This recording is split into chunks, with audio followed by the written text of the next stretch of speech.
Hello, I am Mark Vernon, and I am very glad to be joined by Layman Pascal to talk primarily about Layman's contribution to a new book which he co-edits with Jonathan Rowson called Dispatches from a Time Between Worlds. But I also have a contribution in it, which is a dialogue with another colleague, Jonathan Yong.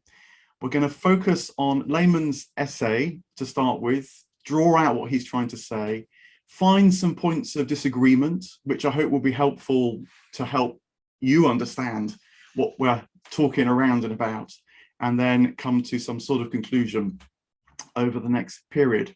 But hi, Layman, thanks very much for finding the time and joining me today. Hi, Mark. Great to be here. Looking forward to this conversation. It was a pleasure to work on this book, and it's a pleasure to explore more of these themes.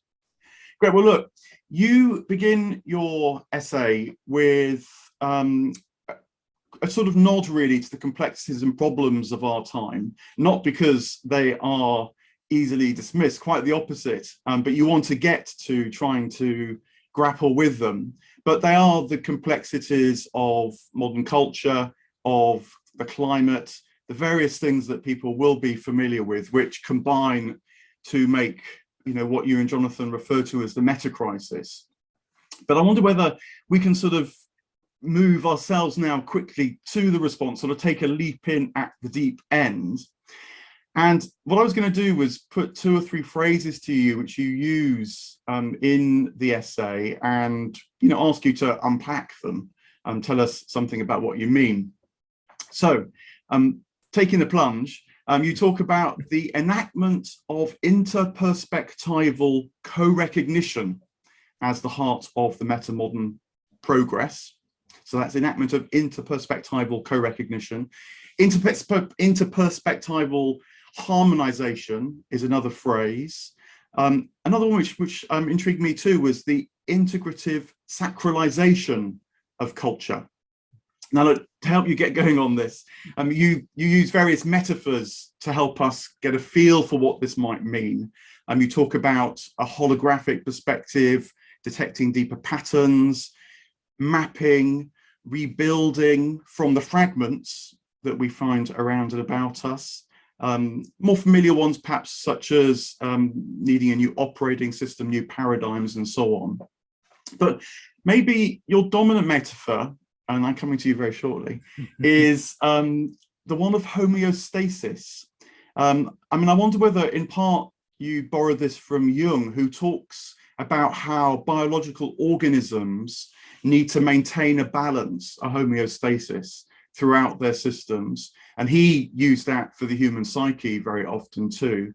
And that perhaps one thing you're wondering is about applying that to society as a whole. It's a constant rebalancing, sort of mutual attunement. These are various things you talk about. Being a healthy organism as a society is a dominant theme. To put it the other way around, we've become unbalanced, and so polarities present us as problems. Anyway, look, your response is more complex than just that idea of homeostasis, for sure. But is that a good way into what you're trying to say? Yeah, I think it's an excellent way to get into it. I think we see that complex self-organizing systems have this ability to have all their parts coordinate with each other, and that this corresponds to what we think of as both health and, I think, wisdom in some ways, right? They need to be able to make sense of a great number of things in a lot of directions and be adaptive to their environments, but also all their parts need to be adaptive to each other in order to function. And I think this has always been the case, and I think it's always been part of what the spiritual enterprise has consisted of, both at the individual level, where our different forms of subjectivity need to be able to be embraced and recognized, and we need to, I think, use consciousness to be able to stay in the mysterious area between these systems so that we can allow them to bridge, although that's uncomfortable for us to be in that mystery. Positioning ourselves in that mystery allows these to coordinate with each other and recognize each other, right? The parallax of the overlap between our internal systems like emotion and thought and sensation, conscious and unconscious, but also at the greater level of the society, we haven't been very good at allowing different perspectives and different functions in the society to not merge, but harmonize and coordinate better. And I think that that practice allows us to generate a kind of extra quality, a numinous excess, I sometimes call it, right? And that quality enables us to relate to the divine. It enables us to think and experience ourselves as spiritualized, and it gives us an extra momentum and confidence, which we need at this point in history in order to implement solutions to the metacrisis. Yeah, this theme of self and society, I touched on it, you've touched on it again. And you make a very nice distinction, I thought, between spirituality as this a sort of inner excess that gives us new life, whereas religiosity might be a kind of social or cultural excess that brings new life as well. And you do talk about the need for not just the psychological or the political separately, and different groups can favor one or the other. You critique the kind of swing across time between one and the other and needing to bring them together, which of course is a big theme for Perspectiva, the publisher of the book as well. System, Soul, Society is their strap line. But I wonder if you could just say a little bit more about how you see these two sides coming together, because it is tricky. It's not straightforward. They're different consciousnesses, I often feel. I work as a psychotherapist, and I know that it's good for me if I have a day where I'm just seeing and working with people psychotherapeutically and then trying to do some writing on another day, because it takes, effort to make that kind of switch. But I'm sure you're right, they have to come together in some way. Yeah, it's a very general statement to say that they have to come together. Obviously, nobody can work on all of the things all of the time, right? So, but when we think about what the solution is, the solution can't be one or the other, right? And it can't be as simple as thinking it's one of them and then becoming dissatisfied and swinging over to the other one for a while and becoming dissatisfied. And so I tell a bit of a cultural story in this section where, this sort of famous thing coming out of the 1960s of people who were suddenly in the West really interested in self-realization, and then maybe it didn't get as far as they wanted, and then they wanted a political solution. They tried to make change, but the change is messy and takes a long time, and they become disillusioned. They swing back towards some kind of self-actualization, right? And they're showing us that both of these are simultaneously important. Obviously, we can't equally focus on both of them all the time, but in our framing, we have to say, these are both important. We're not in a situation of trying to medicate one with the other, so to speak. Right? We can't just get trapped in an endless counterbalancing, because I think that's part of what the ideological machinery of modernity has set up, is a kind of polarized dialectical system that runs through almost everything modernity does, and it constantly counterbalances itself, and in that way remains metastable and continues to hold sway over the world, with accumulating disastrous side effects.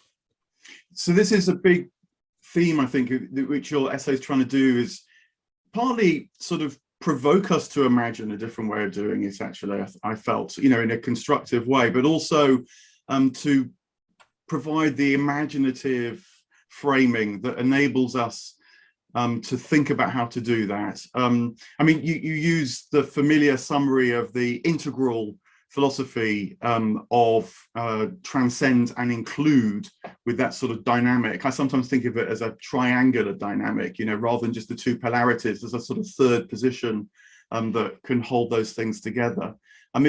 It's partly a question of ethics. There's quite a strong sense in your essay of the sort of virtues needed to do this, to hold different perspectives, to tolerate that tension. You mentioned the mystery there, but also you said wisdom and the need for discernment as well. Maybe you could say a little bit more about that in the sense that you also say this shouldn't just be relativistic. It's not just, every perspective is as good as every other. Hence the need for the discernment as well as the ethic of toleration.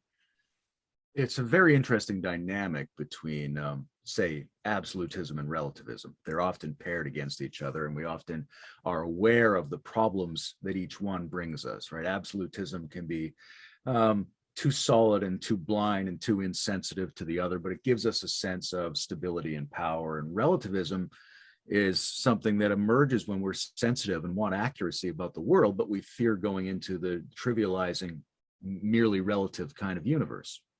So there's two approaches to that in my mind. One is an Einsteinian approach, right? What Einstein did was not introduce relativity, but solve the problem of the relativity that already existed in physics since Galileo. He said, if here's a way of using the absolute speed, the speed of light, the maximum rate of changes in the physical space, if we translate everything through that, then all of these relative measurement frames actually fit in one overarching frame. They're all compatible. He didn't originally call it relativity theory. He called it invariance theory, right? So it's still the case that you have to make measurements in order to be accurate in a relative context.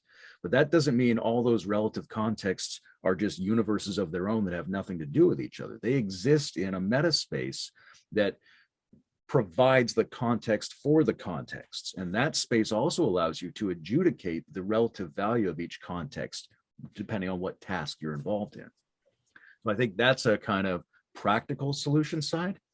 I could get, and I don't get into this too much in the chapter, but my own work on what I call the metaphysics of adjacency is looking at undermining the distinction between the absolute and the relative, right? Making that distinction less absolute, so to speak, right? It may be the case that the things that we looked to absolutes to give us actually are available through not quites and almosts in a much more flexible, permeable kind of universe. I want to come back to that actually, but maybe just have another sort of swing by almost the feel of this first, because it struck me that, you know, well, another thing you say is that this is about not just being kind of standoffish from life, which is partly the stance for discerning, but being passionate about life still, but not swinging to an absolute. I did actually wonder, I don't know whether this is fair, but whether there's something of the American pragmatic spirit coming through here. Pragmatism, perhaps not in the strictly postmodern sense, you know, like a Richard Rorty pragmatism, but maybe more as it was originally with William James, where what works is not just adopted because it works, but because there's a sense that with it working, it must be saying something that's true about the nature of reality too. It must be making contact, you might say, with real things and not just be sheer construction for pragmatic ends in the more colloquial sense. Yeah, I think there is a part of that spirit here. And I think for myself, where you find a regular epistemological limitation, you've probably found something that's ontologically present. Right? If ontology means anything, it means something that doesn't give way despite changes in the epistemology.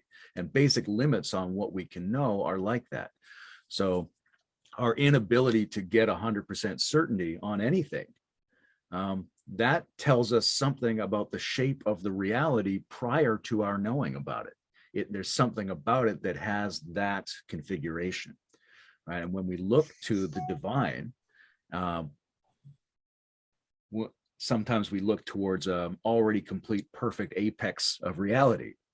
But most of the great mystics have suggested there's something about the dark night, there's something about the fall, there's something about grief and about mystery, about what initially seems to be an insufficiency.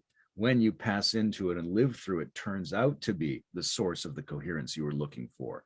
And I think that's because that shape, which appears to be an initial insufficiency, is part of the basic ontology of what the world consists of, apart from what we know about it. And so, you know, you get to a pragmatic spot between those two. You know, we can't figure this out. And it may not be because we don't know. It may be because it's not a knowable kind of a thing, right? Quantum physics is full of that, right? Turns out there's a limit to how well you can distinguish between position and momentum. And it's not a limit where you throw your hands up and move into relativism. It's a definite limit that you can use to make more precise calculations than our ancestors were able to make. Yeah, and you draw this out in another way, which is by thinking in part about subtlety and how subtlety maybe, you know, is one thing that is required when you approach a limit or you approach a mystery or, you know, maybe a seeming impossibility. You know, you mentioned there the uncertainty principle, and I like that because it felt to me that in other parts of life, we know that subtlety expands our experience, actually. You know, the great composer or the great musician is actually the one who's really adept at subtlety. And so it doesn't just sort of bang it out in old familiar ways. You know, someone once said to me that subtlety is a portal to other worlds. And it seemed that was something that you were coming close to as well in the essay. Oh, very much so. I think when we think about what you quoted at the beginning, interperspectival co-recognition, right? We're talking about systems being able to organize, cooperate, coordinate, and validate each other. But where do they do that? They do that at a threshold, which is otherwise going to come across as a problematic parallax, as a cognitive dissonance zone. So you have to be able to find and stay at that space between those things and bear that friction in order to allow the coordination, but also in order to find the things that are available to you, that are afforded by the more coordinated experience of the world, right? Great composers are like that, but we all know that in everything, right? Life, and it's not necessarily thought of this way, but they used to tell a story that life evolved on the beaches, right? In the intertidal zone. And that's a very beautiful metaphor, right? Our lovemaking is like that too, right? If you want to discover more energy and more meaning, it's usually in the places, the thresholds you normally skip past. When you abide at those subtle thresholds, you acquire more precision, but you also enable more different aspects of the meaning to come together at that spot, which creates a more rich, more powerful, more coherent meaning space. And that meaning space is going to be populated by much more interesting, richer, more nuanced distinctions. Yeah, I like the idea that we learnt about subtlety when we sat around fires talking. I say we, our ancestors, and in the flickering shadows, and with the lengthening of the day, you know, being able to carry on after the sun set, that made for a liminal, subtle space that was tangibly compelling to explore other worlds. But there was one moment in your piece that where a subtlety went sort of bang to me, which I really enjoyed a lot, was when you were talking about your mother. You have a more personal section in the chapter as well. And I loved it when you said that your mother used to say, Jesus meant it literally when he said he is the light. And then she also added, I love Krishna because he is blue. And I think there's something really profoundly subtle in her capacity to make those statements, because she's not a fundamentalist, you know, and she is not just saying one thing one minute and one thing the next. You convey the sense that she was able to say those, what to many religious people might seem incompatible comments, because of something subtly that she understood. You're nodding, and I just had a bit more because it did remind me partly of my mother. If I could bring my mother in, she used to say that if she met someone that she was a bit wary of, she'd say, "Oh, they're a bit fundy," and they're a bit fundamentalist in the sense that they are tending more to the form of, say, a religious belief. I mean, she wouldn't put it like that, but rather than the spirit. But she was very attuned to the spirit. And by following the energy, you could feel worlds opening up, you know, rather than attending to the literal, which she called fundy, tended to close things down. But what's so lovely about your mother's comment is that you can still make very clear statements and be invited into more. Hence her saying, you know, Jesus is the light and Krishna is blue, and that's why I like him. There's so much there. Obviously, so much of my sensibility and my approach to thinking about these things is informed by her and her spirit. I think what those kind of comments do, apart from an intergenerational wisdom transmission role, I think a lot of what's transmitted is the need to be on the lookout for subtlety and to take it seriously. Right? It's not that I grew up believing she was correct about statements in the Bible, but what I grew up was looking to see if there were other not immediately apparent contexts of interpretation by which the statements in the holy books could be of practical or even scientific use, or right, they may comport themselves well in other domains of knowledge. And that's fascinating. And that aesthetic richness is an important element of what makes religious mythology and even subtle entity type experiences powerful to us. All right. And just to not get trapped in what you assume is meant by the text, or what you assume is meant by someone's spiritual or religious practice. It's very easy to be too consensus and top down about what we think these things mean. And one of the things in the integral community, with the Foundation for Integral Religion and Spirituality that Bruce Alderman and I work on, is looking at these sort of culture codes, these developmental types of cultural operating systems that metamodernism is concerned with, and asking ourselves what religion looks like in these different zones. Right. So one of the things we all tend to do, whether we identify as religious or not, is to think of religions as a small set of popular, well-known belief systems about that have a mythology about the world, and you subscribe by verbal professing of membership. And that's not the totality of religion. That's only religion under certain cultural conditions. The appropriate religion of today and the appropriate religion of the archaic period, by far the longest period in human history, right? These might have very different senses of religion. So in the same way that I would be cautious about deciding who I think is religious, right? My mother's being cautious about assuming we know what's meant by a statement in the Bible, or what's meant by the criteria you use to evaluate spiritual phenomena. And that does open up a huge space of subtlety that's been very important in my life. Yeah. It makes me think about how the mind and the heart come together, and how maybe there's a lot of trans-rationality, you know, another word that you use, that was around, or maybe has been around for a long, long time, actually, and it's another thing I enjoyed about your essay, is that you're as much saying we need to rediscover this for now as remake it as if it's never been there before. I mean, I've worked quite a lot on the medieval period, and it's quite easy to forget that people's religious experience in the medieval world was immensely pluriform, even under the one umbrella, say in Western Europe at least, of Christendom, because people might, I don't know, visit the local wise woman to get some healing magic, and then they go to the local Gothic cathedral to feel the cosmological unity of the Christian vision. But then they might also, I don't know, come across a wandering friar who would tell them that the whole thing was going to come tumbling down. You know, a bit like sort of pre-modern, modern, postmodern, as they're sometimes called now, but within people's diverse experience all at the one time. And I think that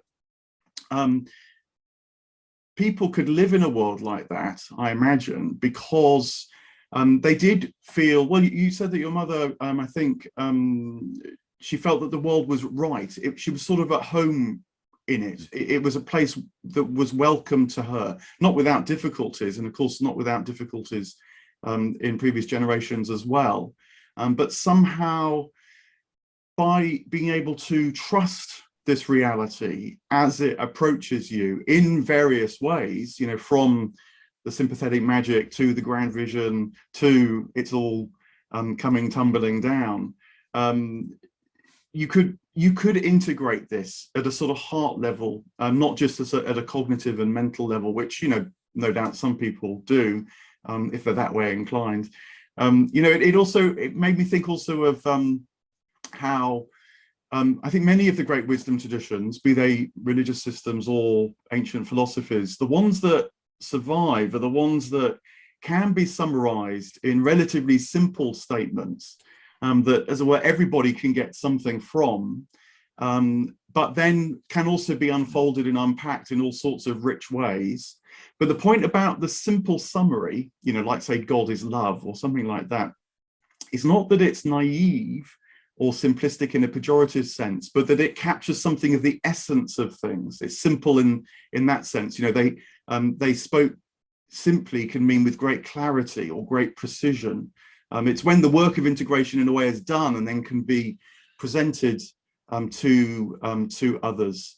Yes, there was something really important there about these different levels of appreciating this integration and not losing sight of that which can be very simple, but because it's simple, very powerful too, and also, you know, available to many people as well. It's not just a question of having to spin another kind of cognitive plate in the air. Oh, absolutely. And there's, you know, simplicity is an indicator of adequate integration in many respects, right? Even, you know, anybody who's experimented with psychedelics will understand, you know, if you take the veils off and look at even a pencil, it's unbelievably complex, just as a physicist would try to explain to you about that pencil. But your ability to see it as just a pencil is not an insufficiency in that sense, right? It's a successful integration of the utility of that massive field of complexity into something that makes it useful for us. So, you know, very often simplicity, or sometimes I would say simplexity, to make sure that the simple and the complex are both in the picture together. It's a tremendous indicator that this process has been working, that many perspectives are coming together and balancing themselves out. Two other things I would say about that. One is, it's really important to understand that we're in a period now where we face a lot of emergent challenges and we have some new analytic tools and new language at our disposal. But whatever it is we're coming up with has to revalidate what was functional about everything our ancestors were doing. And in many respects, they often lived privileged existences in the sense that their circumstances forced them to be more balanced human beings than we sometimes are. Right? You can imagine that even not just the medieval period, but Cro-Magnons or something like that are actually existing in a situation to which the human organism is better adapted, the situation for which it evolved, and under which it has a limited amount of cultural information in order to integrate. So it's got some advantages because the circumstance helps them. The pressures require them to be more well-rounded, and there's less in their minds that they have to put together. So they may be more successful at integrating the dimensions of themselves than somebody who's in a more artificial environment with an information overload.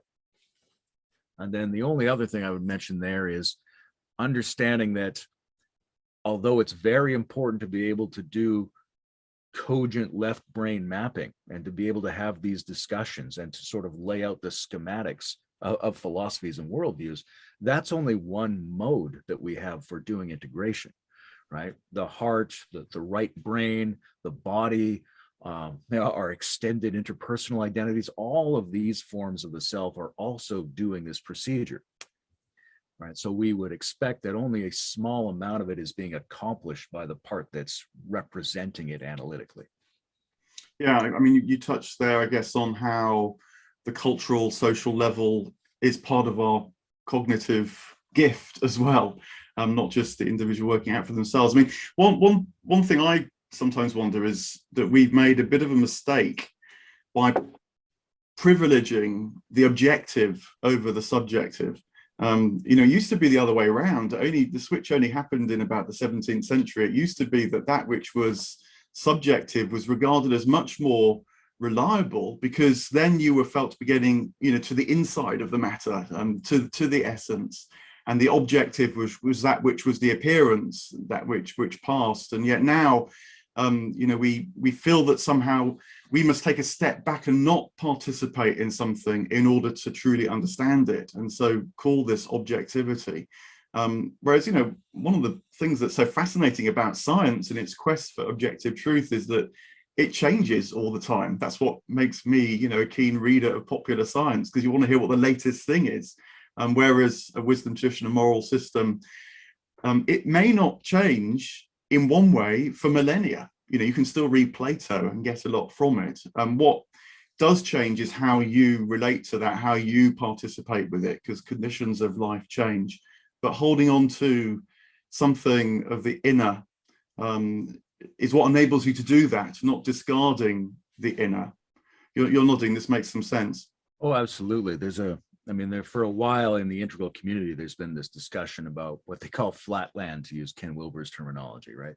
This problem that modernity overemphasized the externals, and then post-modernity inherits that, so that even when it's trying to think of complex ecological wholenesses and things like that, it's very often thinking about them without human depth, and without personal depth and intersubjective depth are often left out. Even though people are experiencing that, it's how we make meaning in our lives. It hasn't been foregrounded as part of the modern picture.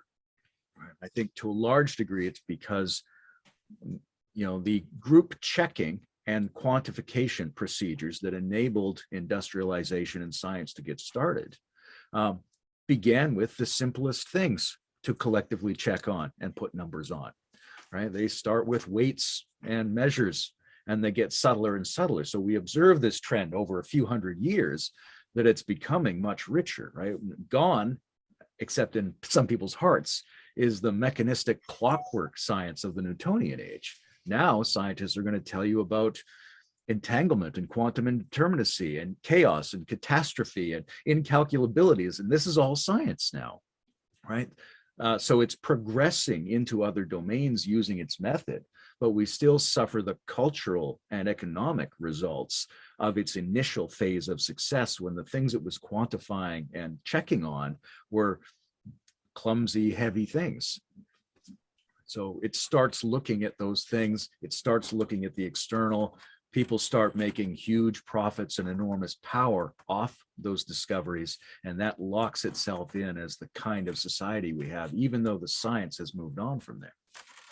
Yeah, I mean, it might be, another way of putting that would be that the mechanical philosophy gave us great technology in its inception, at least. And so going for the material, the objective, the tangible, the empirical, feels like it delivers. But many people, including yourself, to swing back to another key word in your essay, are realizing that matters of the spirit are crucial too, and that can guide and lead and amplify and empower even us as well. It's a bit like the old difference, I thought, when I was reading your chapter, between the letter of the law, which kind of keeps you feeling safe, but also traps you really, and the spirit, which gives life, and that it's the spirit that you're advocating. I mean, I sometimes wonder if it's taken away from us, not just because of the success of technology, and so sort of driving science in that way, but by education, perhaps, that is very much about, well, passing exams, sort of right and wrong kind of approaches. And that's putting it very simply. Education is more than that, but I think there's something about the way that we're educated that matters. And maybe even more pressingly now is actually bureaucracy, and particularly with the computerized bureaucracy that deals at base with binary distinctions, and so needs to know, whether you're left or right, yes or no, male or female, whatever it might be. There is I think the bureaucratic drive through our culture, it can make us just sort of forget, in a way, that there's other ways of dealing with life which maybe cluster around this idea of spirit that you're advocating. Yeah, there's definitely, what Ian McGilchrist would call a left brain exaggeration in our culture that lends itself toward the bureaucratic. And sourcing that is tricky. There's many possible sources, right? Obviously, the great traditional societies had scriptural, officialized, hierarchical systems of bureaucracy. But that gets massively amplified under the power of modernity, to the point where it becomes the general organizing system for the whole world and starts to select people for that specific imbalance. Then all the other systems are grudgingly acknowledged, but not trained as part of our lived experience. So then it does become, like you're saying, an educational problem.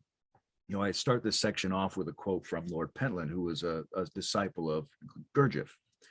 And Gurdjieff, in The Herald of the Coming Good, discusses modernity quite a bit. He said, we essentially have the capacities of gods now, but we are not only not educating the children to actually inhabit that world, we're failing to do even the quality of education that many of the ancient societies did, because we're only educating one part of ourselves. Right? He believed in education. You have to do physical, emotional, and mental education independently, and also do an education about interblending those, so that you can get a more generalized sense of being, a more generalized sense of meaning, and a competence for inhabiting the world that we live in. Right. And so we are enormously, and some of my other work focuses very much on this. I think the insufficiency of the education systems to produce people who are capable of meaningfully inhabiting and stewarding the world that we've created is our fundamental problem. Right. That's that if you can solve that problem, you can fix most of the metacrisis. And if you don't solve that problem, none of the other strategies will work, because you won't have the people to implement those strategies. Well, look, maybe there's a thread that I can pick up in what you're saying there that leads to some, I think, differences between what. Please, because it sounds like we're getting along. I know. Well, I've been going for that because I think that it's hopefully, it is a dialogue to try and tease out something which in a way is beyond both of what we're capable of trying to articulate, of course, called life. And well, you mentioned gods. That's what made me think about this, because you talk about a certain kind of agnosticism in your essay that is needed when people will have different points of view about metaphysical or ontological matters. Some may believe in God, some may not, some may be unsure what this thing that people identify God is really all about. And I wondered about that kind of agnosticism. Partly I wonder whether, whilst it may be fine at an individual level, whether it can really work at a social level, I'm not so sure. But also, I wonder whether there's a kind of irony. You talk about irony, sincere irony, that recognizes that all that we can say is nonetheless falling short before a reality, a transcendent reality that we can also know for sure. So we can know that if we can't know all about it, the divine God. My kind of guiding light here is Socrates, who was said to be a speaker of irony. Went around saying he was one thing that he knew for sure was that he knew nothing for sure, and yet he didn't stop speaking. He did keep speaking. And I think therein sort of lies the difference, that he trusted that whilst everything that he might in principle say would fall short, you need to keep saying it in order that the mystery doesn't just mystify, or that you fall to a kind of flatland where there's a kind of common denominator on the metaphysics that people can agree on, which in Western culture at least would be broadly a material metaphysics, a way of life that you can agree on, which in the Western world would be broadly a consumer kind of way of life. And I think that's problematic, because it leads to a sort of sense that the world's closed, and that we're therefore living in a cosmos where scarcity rules, not abundance, or where fearful possessiveness is necessary, rather than a kind of generousness that is not just ethically abundant, but also, that's because it comes from our sense of reality itself, and we really can find ourselves resonating with a generosity that is transcendent. So there's something there about the quality of the agnosticism, I suppose, that did worry me. Yeah, there's an open question here about how general in the human population you could make an interperspectival sense of the divine, right? So that's what I live with, right? That's where my experience of God is deeply tied up with what allows there to be a multiplicity of perspectives, and also what allows those perspectives to be in a more right relationship with each other, that affords experience of the context that allows the contexts. Now, can you set up churches on a basis like that?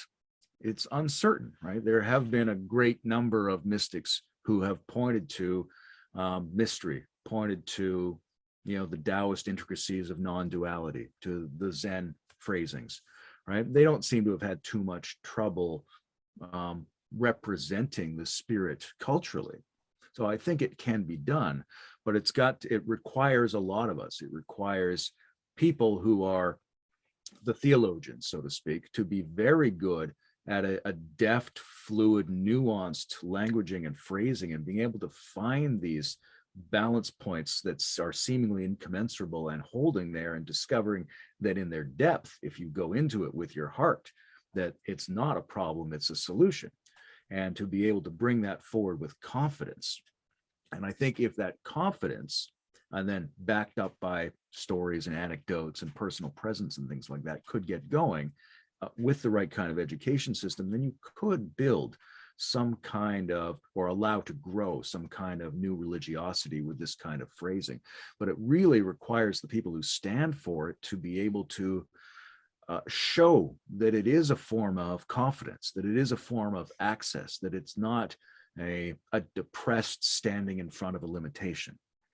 And I think Socrates does that beautifully well, right? He has a deep awareness of the space of ongoing growth of understanding and the epistemic humility that's necessary for the interpersonal development of wisdom to proceed, which is a blending together of perspectives, and also a blending together of the perspectives inside him, I imagine, right? That the sage arrives at through pondering and other sorts of practices.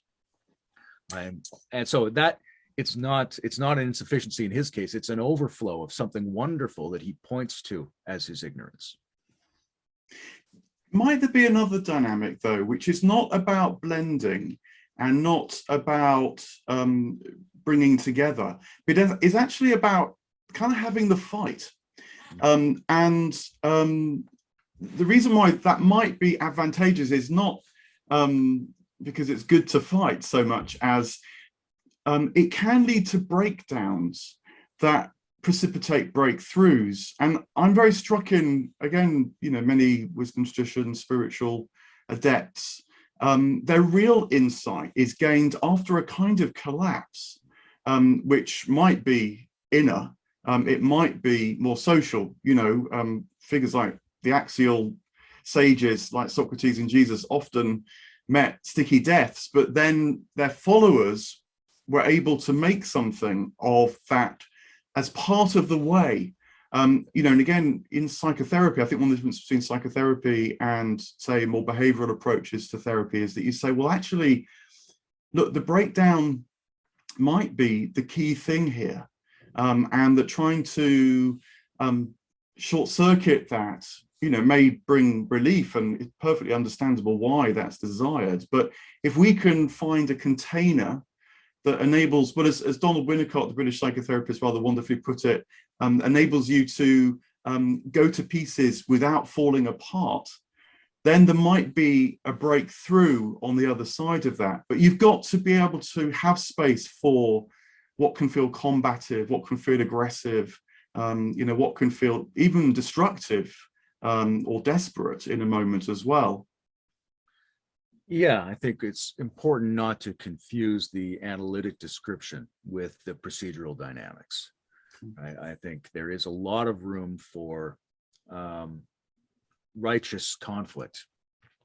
And one of those places we see it is with internal dynamics. One of the things that shows up in a lot of traditional religious and spiritual practices is a kind of an angst, a self-struggle, a self-overcoming procedure, right? All the asceticisms do something like that, right? And from my point of view, you're putting systems in contact with each other by making them fight, right? If you take two options and ponder them, or if you say, well, my heart's doing this and my mind's doing this, and instead of just choosing one or ignoring it or numbing myself, I'm going to stay present in that conflict. I'm going to allow them to fight. I'm actually allowing them to keep engaging with each other. They're strengthening their coordination through that practice that I would normally eschew because I don't want the sensation of the cognitive dissonance. I think that's a very practical element. Now, one of the things I really loved in your chapter in the book, in that discussion you had, is that you brought these things forward. And I think that in order for a level of coordination, of homeostasis, to undo itself and establish a richer, more subtle one, you've got to go through some kind of breakdown transition. And it's got to be managed well, and ideally, ritual has given us a pattern for how that works, which you touch on in that section. But there are a lot of supportive conditions that have to be met in order for it to be a breakthrough rather than a breakdown.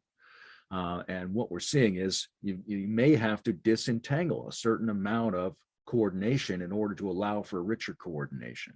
And that's not going to feel wonderful, and it could go wrong. So you have these supportive conditions, you have the idea that it might work. If you can pull it off, then you have a richer, more complete level of harmonization and coherence. You have a new homeostasis, which is something individually is represented by potential spiritual growth and spiritual attainments, but collectively is represented by what I call renaissances. And that's the kind of thing we need now. We're facing a situation that looks like it could be breakdown or breakthrough.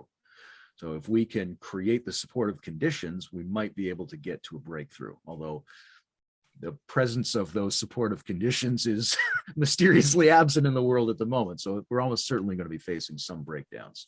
But to at least have an idea about how it might work as breakthrough, I think is empowering and leads us in towards some important questions. And so that leads me back in a way to the question of God, because I wonder whether it's only possible to face the breakdown, certainly collectively, when you've got the right sort of cosmology in place. You have confidence that you can't actually destroy the world.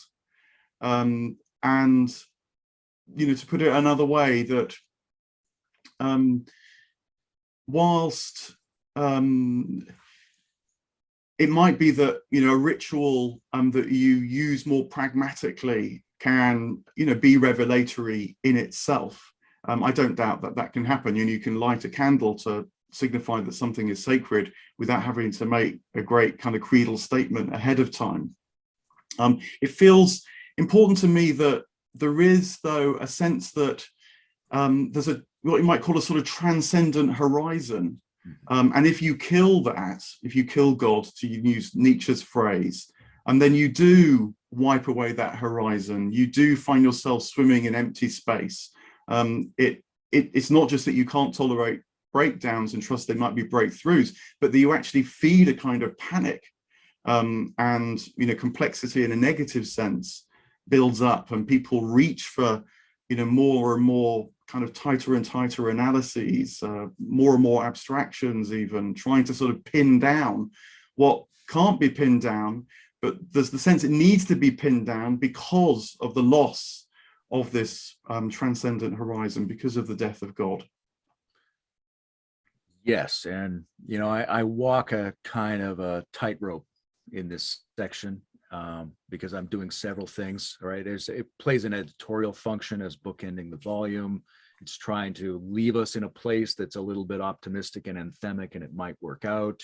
And I'm also trying to get my ideas through. And there's a certain element of that balancing that maybe you face as well, which is, how much are we really going to talk about God here? Right? Because this is a book for a huge variety. We're sampling a kind of sensibility, a bunch of people who are up against the same kind of problem patterns and looking for where there might be solutions. And some of those are very sociological, some of those are very political, some of those are very economic in the volume. So I hold back on saying God as much as I personally would like to, because I'm trying to strike a certain tone. But I think we absolutely need that transcendental horizon. And there's two problems. One is you don't have it, so you can't count on it. The other problem is you have it, but it's hollow. It's just an idea. It's just a belief. It's not a lived experience, right? Because I think we access that horizon. In principle, it's there. As part of the potential syntax of reality, it's there, but it's only really there when it's really there for you, when you feel the excess coherence that's been afforded by the way you're living, the way you're being embodied in the world, right? When it's there, you see it and you feel it and you have it and you can be mobilized by it. You can count on it. But just somebody told me it's there and I kind of have a hunch and believe it's there or something like that. There's a cultural doctrine that it's there. that doesn't help me very much, right? And I think that's one of the things Nietzsche's pointing to, right? Nietzsche's looking at the nihilism that's built up in our ideals over time, right? He's trying to make us confront the fact that the way we've been imagining the transcendental horizon turned out to be self-sabotaging to the point where most people let go of it. So how do we get that back? When we looked in the container that we were marking God, most people didn't find anything. And that's strange. It was supposed to be overflowing with the divine experience. So we need to find ways to give people that lived and embodied experience, because that's what they can count on. They don't just need to hear that it in principle exists. They need to be able to draw upon it through personal experience and with each other. Yeah, so I wonder whether, I'm sure you're right about, looking at God and then not feeling that God was there in the modern world, whether because we've got very bad at death in the modern world, and in particular, we've forgotten what, again, it seems to be many wisdom traditions would say, is that death is not something to be sort of delayed or to be transcended if at all possible, to sort of go around under, through, above, whatever it, whilst acknowledging that it is really death, and so it is to be treated warily and caringly, compassionately, and so on. But that they tell us that death is actually the path to life. And that it feels to me what might have happened that led to Nietzsche's comment in one way is that particularly the early modern scientists, people like Francis Bacon, they told us the story that this new science was going to lead to a return of Eden, which in mythology is the place before there was death. Bacon says this quite clearly, that he felt God was giving us the power to rebuild a prelapsarian world where that we in principle could get rid of suffering and get rid of death. It's an old dream, but the reason why that leads to the death of God is that it doesn't see how to use the Socratic image. The prison is actually the portal to more life. It's Socrates dies in a prison, according to Plato, and I'm sure that there's a huge layering of meaning in that, that it's precisely when we face death fully that we realize that there's more than death. As William Blake would put it, that eternal life embraces even eternal death. You talk about spiritual renaissance and so on, and it made me wonder, were the great renaissances in history when maybe axial figures arose who provided ways of facing death, not just kind of building culture, not just untapping new wellsprings of imagination, but helping people not just to kind of live with this ultimatum, but to see that it's actually crucial to encountering more and more of life. We know this in a way. If you've been with someone who's died, it can be terrible, but it can actually also be some of the most meaningful moments in life, where life feels no more intense and love feels no more powerful. And it feels to me that that's an intimation for a quite general truth about we human beings, that can consciously approach death. And that feels to me basic, really, in terms of developing a spiritual sensibility and a sense and taste for the divine again. Well, at the risk of sounding too agreeable, I think you're quite right. We haven't culturally grieved the death of God adequately to rediscover the divine in the form appropriate for our age. I think individually it's very Heideggerian, right? Your authenticity is in some way dependent upon your encounter with death, and not just death as I'm going to die, but death as the limitation of your possibilities in all senses, right? This encounter with, that the thing you have to do in your heart to begin to weep, right? The falling, the humiliation is often plays a role in religious history, partly because we have to descend, we have to fall down, we have to be broken open in order to discover these things.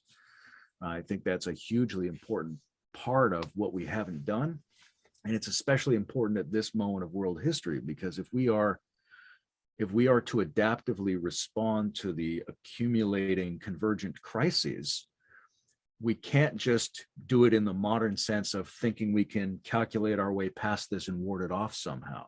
It's no longer about what are we going to do to prevent global warming. It's, oh my God, a whole bunch of different kinds of radically transformative things are already underway, and we need to grieve that. We need to accept that. We are doomed individually, but also the stability of the system we're in is doomed.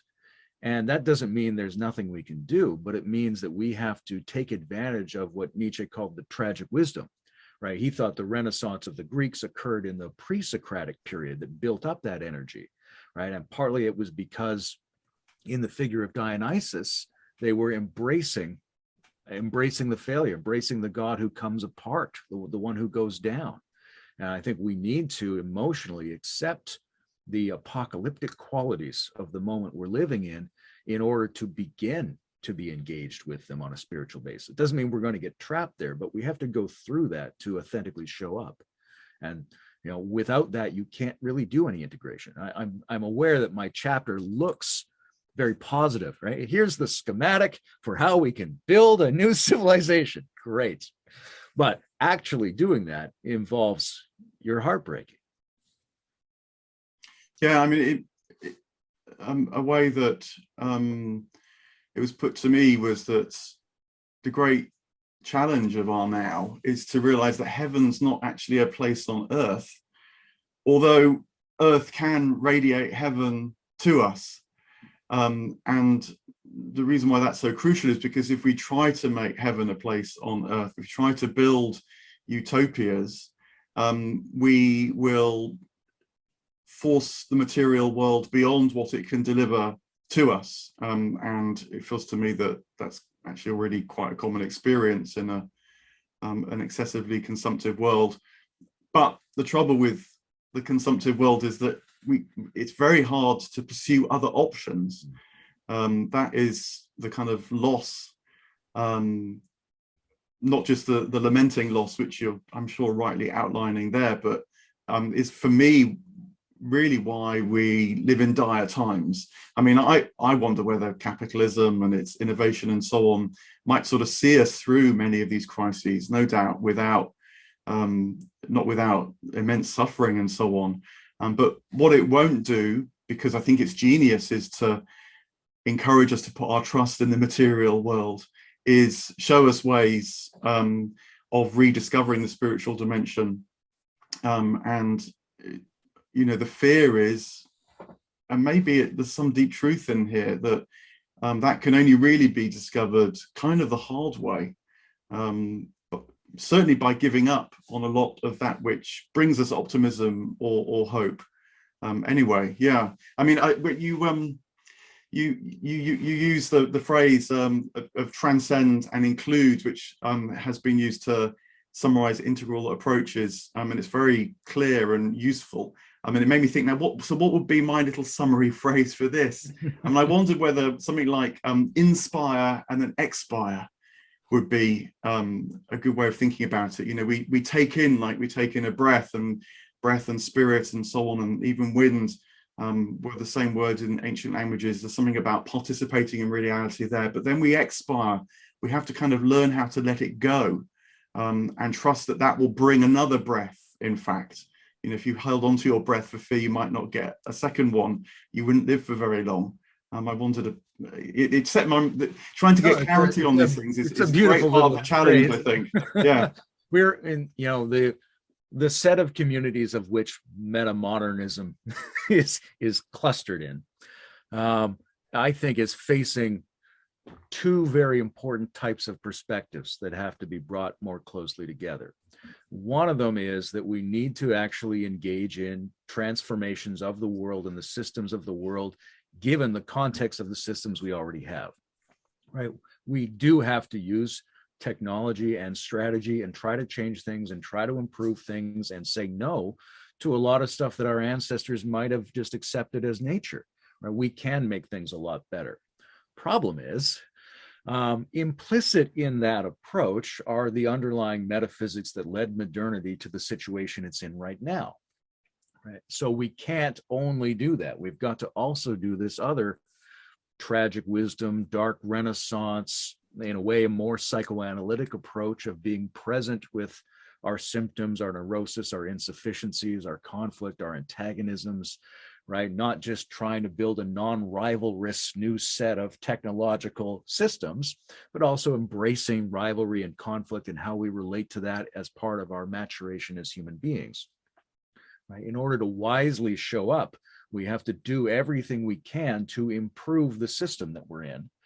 But we should only do that. We can only do that well if we have also expired and trust that that next inspiration will come. If we're constantly trying to avoid that dark part, that release, the fear that the air is never going to come back when you let it out, then our attempt to improve the systems is going to be distorted from within and will regenerate the problems we've seen progress make over the years. Okay, so here's one final sort of swoop past these differences, and then I want to return to some I think shared ground, because they're valuable insights. I mean, I would say that because it's shared ground, but you said. But anyway, look, here's my last swoop, which in a way is about the big story that we tell ourselves. You mentioned a bunch of thinkers, including Jean Gebser, just in passing in the essay, but I guess he's there very much in the background. And it made me think that the chap who's sometimes put together with Gebser that very much inspired me was the figure of Owen Barfield, who too has an account of the evolution of consciousness. But it's significantly different, because Barfield's sort of shape for the evolution of consciousness that he preferred is actually a U shape. And he felt that rather than maybe there being a sort of linear or a spiral up, some sort of progressive or developmental model that tells the biggest story, you know, progress and development can go on within his account. But the biggest story for him was one of sort of fall and return. And he argued that we move in our lives, and then maybe culturally across time too, from periods where we are working on our sense of participation with the cosmos, with the gods, with others, and so on. That sort of seems to be flourishing. And then there are moments of alienation where that seems to be under threat and maybe does fall apart. But that is the precursor to a return with a renewed sense of participation. Perhaps in our time, the alienation brings a sense of individuality that all might have. Maybe that's the difference between, you know, periods of our ancestors and now, is that, you know, well, to return to what we're talking about, we all might be mystics now rather than the spiritual elites or the spiritual adepts. And you know, many people, I think, are keenly pursuing spiritual insight because of that sense. But nonetheless, the bigger story is one of fall and return. So you can, and again, you can sort of risk the fall because you know it's part of the return. Yeah, so you know that I feel that getting the big story is right, because that is part of the container for what we feel we can embrace, and you know, puts off the more panicky reactions and so on. I think there's a distinction to be made between the practical reality of oscillations, of inspirations and exhalations, and an attempt to tell an accurate ontological story, right? If we look at philosophy, I tend to think we exaggerate as human beings the degree to which there is a primal condition to which we can return. That's a way of languaging something novel that's happening as we go forward. But the way we go forward looks like falling and coming back, falling and coming back.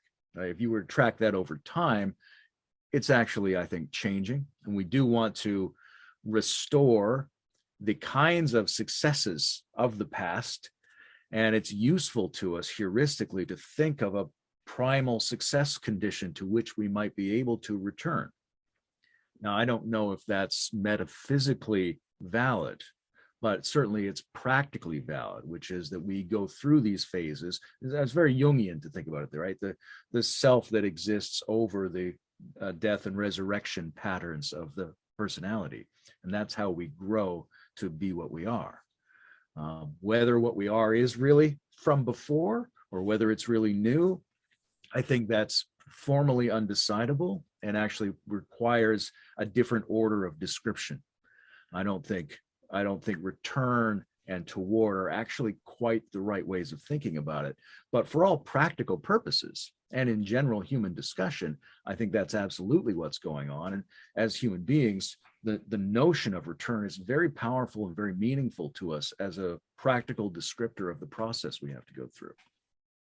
Yeah, I guess so that would be, I would just nudge it to the sense that reality is showing up when we make the return, and that the reason why we find inspiration in older texts, and when there are texts, or even before that, older rituals that pass down to us, is because at the end of the day, certainly all Homo sapiens, let's put it like that, let's leave the Neanderthals out of this, but I'm quite open to Neanderthal spirituality as well myself. But nonetheless, there's something which is shared, and that someone like Jung would be pointing to, with the sense of self with a capital S, from which our many selves spring, and so on. Yeah, so maybe that's a bit of a difference. But there's a little point in there that's interesting in terms of, one of the things about phrasing it the way you're phrasing it is that it sounds like it's already built into the system in a very regular way. And then the way I'm phrasing it, which is similar, but we're achieving this coherence, and then sometimes we're not achieving this coherence.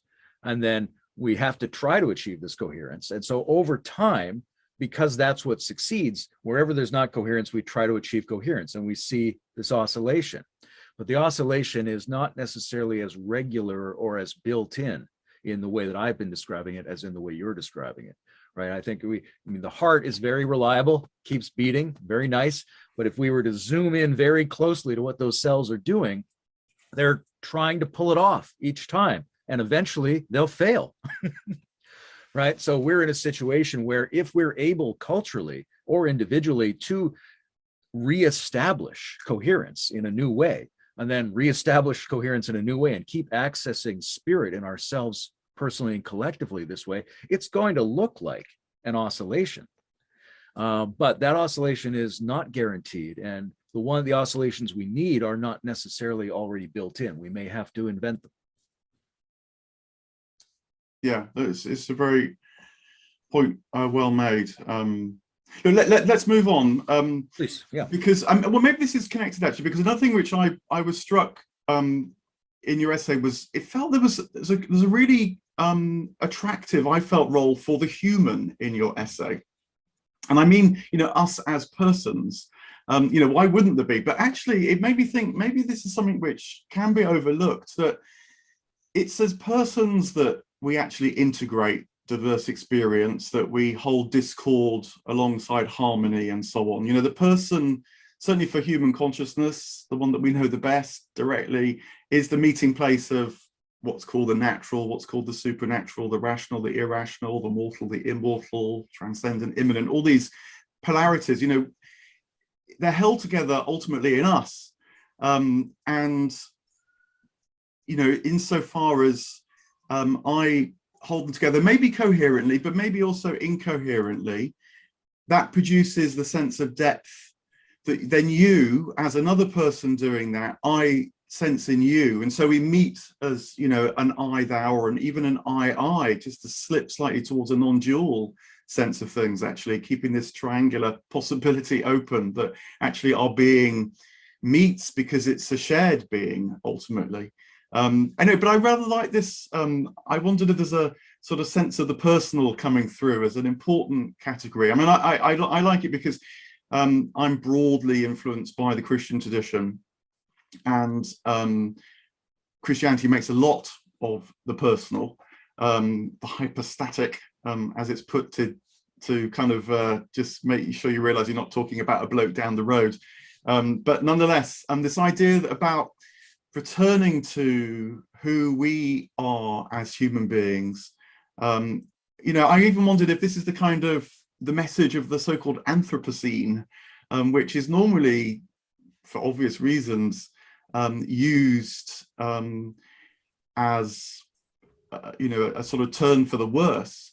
But maybe in this mechanical world, there's something about realizing that we do have a sort of vocation in relation to the world around us. That means we're not just like the other animals, although I'm not saying we're not animals, of course, but that we have something unique to bring to this world. There may be something around this linking, which you're talking about, this connection, this holding together of different perspectives, because, you know, it's attractive when you see it in someone who can hold things together, using, you know, the various ways of doing that you're talking about. Well, I did think I would pander to the species I thought would be reading the book. Yeah, absolutely. I think about this in a couple of different ways. I mean, that you were talking about the possibility that maybe everyone is or has to be a mystic now. And normally I think of that in terms of everyone being a shaman now, because I think it's a particular kind of mysticism that has to be skewed toward ecology and embodiment. But the shamanic image of the human at the center of a mandala of the natural forces, I think that's very important, not because we are necessarily objectively the peak and center of the universe, but because we are coming at this from our point of view. And we have to establish ourselves at the balance point of our point of view in a way that empowers us to play the best role that we can play. And if there's a vocation for the species, which I don't think is objectively given, but I think this is Nietzschean, you know, to say of every it was that I willed it thus, right? That you are in your best mode. You're the mode that affords you the most possibilities of creation of value when you experience yourself as being a destiny, right? We can be agnostic about whether that destiny is objective or not, but subjectively, it's when we feel we have a vocation as a species that we are likely to be able to behave well, to perform that role. And what I see that role as being, I mentioned shamanism here, is a kind of move towards sacred naturalness. I think we are a special part of the biosphere that has created a partial distinction between the anthropological and the ecological. And that affords us the possibility of a new normal, a hybridizing of the anthropological and the ecological. And where we do that, we get a special quality that our species is quite tuned into, right? You get instead of a factory or a jungle, you get a rich garden. We know what we're looking for. We all have instincts about what naturalness consists of. And if we can bring that into the world, if we can bring that balance more tightly together in all the different areas of our production, right? If our machines can create more naturalness rather than more artificialness, right? If we can allow biology to interpenetrate with sociology more completely, then I think we will be performing the function that it is possible for us to perform, which we should feel is our vocation. And I think that involves individuals being more individual, more complete, right? One way is to phrase that as a return, but another way is to phrase it as the production of something new. I think we need to conceive the spiritual and the divine as hyper-personal rather than as impersonal. Right. There's been a cultural tendency in our ancestors, for some good reasons, to be a little bit down on women and bodies and matter and all that low things. And imagine we're going to spiritually evolve toward increasingly abstract, impersonal domains. And I don't think that's quite the right way to think about it anymore. It's getting us into trouble. We need to think of growing into the world, merging with the divine in the form of the world. And part of that is encountering the divine as the individual, encountering a richer possibility of individuality that will be available to us in the degree to which we have good integrative coordination with others and deeper interconnection between our own parts, right? If we bring our conscious and unconscious and right and left brain and heart and mind and body and all of our systems together in understandings, those understandings not only create the effects of this coordination, they also reveal structures that are what we call depth. They're very personal. They're very unique, these forms, because we're starting from a position that no one else is starting from and performing that coordination. So when you have an insight that's really an insight, or when you have a moment of your life, you go, oh, other than all of the moments of my life, that was really a moment of my life. You know, I've read the Symposium 4 times already, but this time I really found something that was for me. And that means it brought together a huge number of different things out of you and coordinated them in that. You see, oh my God, look, that holds so much of me. So many parts of me are being harmonized in that. And no one else would find that, even though it's as true as what anyone else would find if they underwent the same process. Yeah, no, I mean, I like that very much. That's what makes the text inspired, actually. It's not just that, well, it calls you, but then brings forth something very particular from you. And so there's the meeting of the individual and even the universal. I mean, you know, that's another very fascinating thing. I'm a great fan of Dante, wrote a book about the Divine Comedy, and Dante realizes when he's in the paradise that the harmony of God is not a kind of undifferentiated oneness, but is a celebratory diversity. He sees individuals more and more clearly as he rises through the heavens, not the opposite, but it's that plunging into the depth of their individuality that opens onto the divine unity, which famously in the last line is actually him spinning like a perfect wheel, with the love that moves the sun and the other stars. It's a very dynamic vision and worth holding on to. And just one final sort of area, just to draw things to a close. My clock has chimed for a second time, I just noticed then, and which means we've been going for well over an hour. So thank you for that. But it's maybe relates to something which you also touch on, which is how we experience time. I mean, in fact, you know, your opening sentence, I think, if I remember rightly, refers to the experience of time now. And oh yeah, I did write it down. I just looked. Yeah, so the twilight of the gods is upon us. This uncanny dusk is not exactly a moment in history, but rather a different quality of time for individuals and human civilization. And where you began, let's end there. This idea of quality of time, I think, spoke a lot to me. It made me think about the difference between chronos, time, my clock chiming, history being relayed as a series of events and so on, and Kairos, time, the idea that, as you were saying there, that there can be a particular moment where things come together. You know, you read the Symposium many times over time, but then bang, there was a Kairos moment where suddenly it spoke to you, and, you know, made me think about the importance of the present moment, because that's where things change. You know, if we're preoccupied with the past or terrified by the future, that's another way that a society can fall into stasis, strangely enough. There can be a lot of activity, but as Freud put it, it's really just a repetition compulsion that's not able to bring in what's really new, because it can't attend to that Kairos moment of the present and connect with more than what's already known. And you know, and this needs to be instantiated again at the collective level, as you're saying, the social level, not just the individual level. You know, I live in London right alongside a church with a huge spire, a neo-Gothic spire, and I'm always glad it's there, because it does make you lift your eyes up, and it does, whilst it has a chronos clock in it, it also seems to speak of something coming down that might even stop that clock. Yeah, so how we think about time feels really, really important as well, and not just being trapped by technological time, but having rituals and even worship, celebrations, you know, lots of actually rather wonderful things too, to remind us that time can be experienced very, very differently. Dialogues, even when, you know, two people dialoguing, but maybe even listeners go, oh yes, you know, I never thought about that quite like that before. To have ways of celebrating that, which you talk about, it's part of the spirit which you're calling on.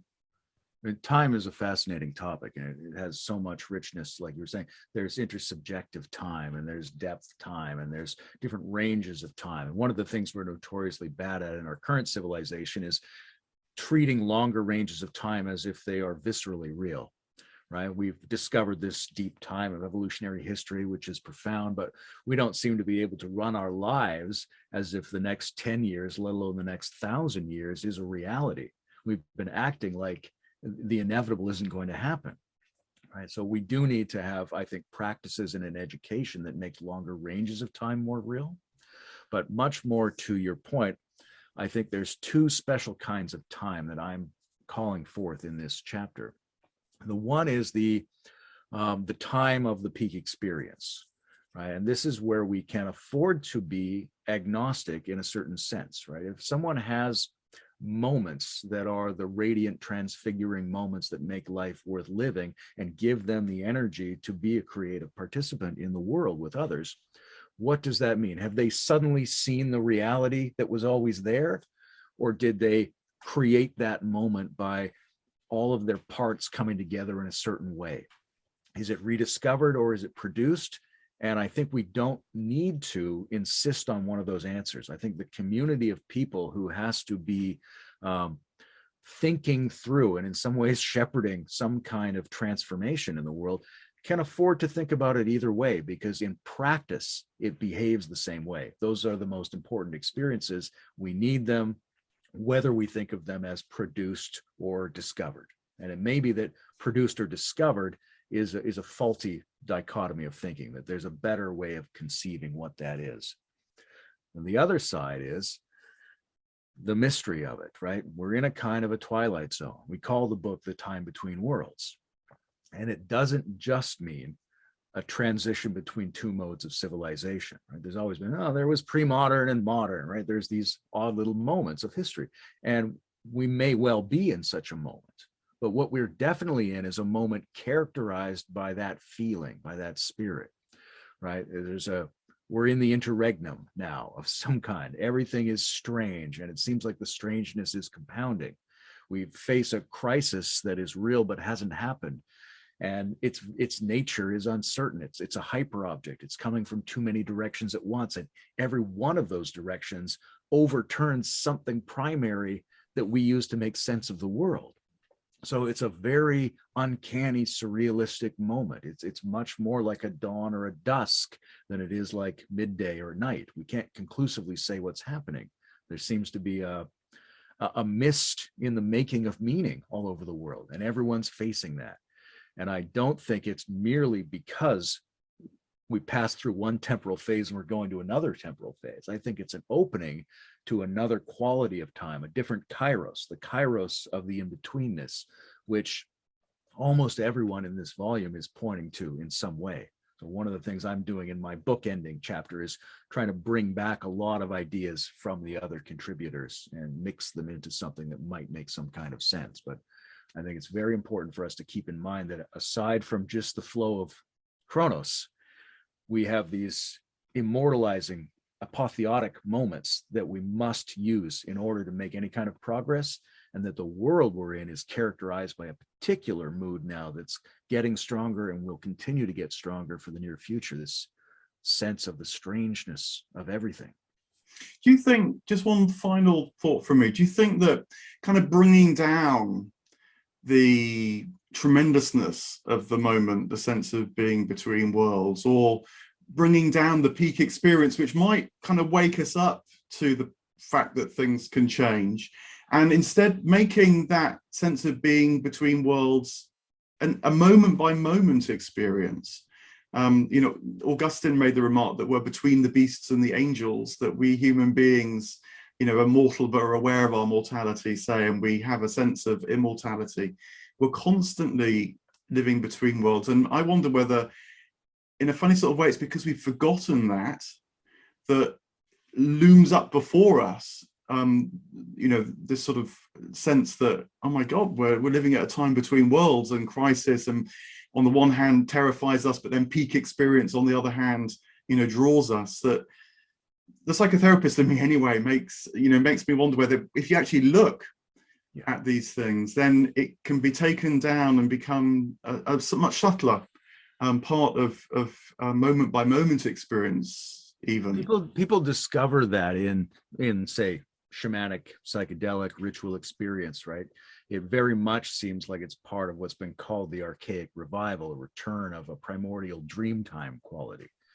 And I think when you initially encounter it, it's overwhelming. But I do think we can get much subtler and more nuanced about it, right? I wrote an article recently called The Apocalyptarians, and it's partly about that, right? This quality could be traumatizing. It could be extremely disorienting. At the same time, we could get better at it, right? And there may be certain types of people and certain attitudes that this book, I think, represents a community of people who may well have the set of qualities necessary to start to find that quality everywhere and start to be better at surfing, at inhabiting this kind of a world, which our ancestors have known. And so we can look to other examples of times in which people developed and deployed some of the skills we'll need in order to live in this new niche, the niche of the time between worlds.